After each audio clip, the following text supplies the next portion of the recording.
Hello guys and welcome back to my channel. In today's video we are going to talk about sag on your rear shock.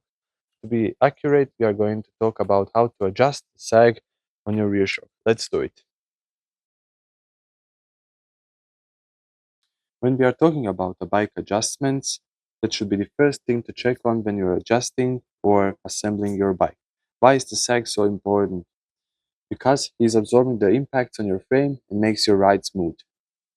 Tools you are going to need for this process is only one little air pump with PSI on it. What is the correct sag on your shock? It should be 20 to 30% on this empty space here. How we are going to check it? I'm going to show you now.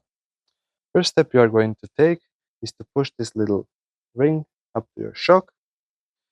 Second step, sit on your bike. Always press the front brake while you are mounting, not the back one, because she's blocking the rear shock.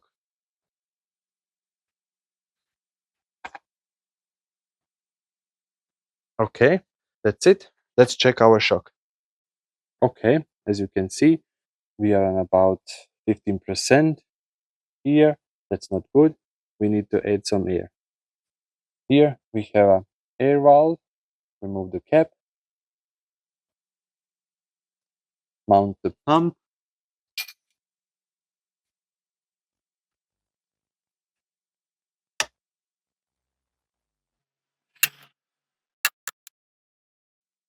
Now, when air pump is mounted, let's add some air.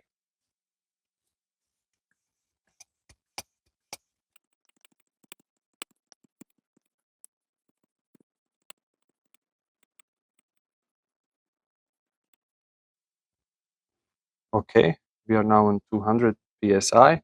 I think that should be all right for my weight. Let's check the shock.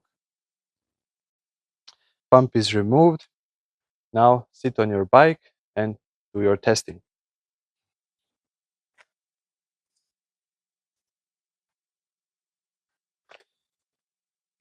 And that's it. We are on about 20% from this empty space. So it should be. And that's it, guys. Our mission is complete. Sag is adjusted. I hope you liked my video. Please comment. And of course, don't forget to subscribe. See you in my next video.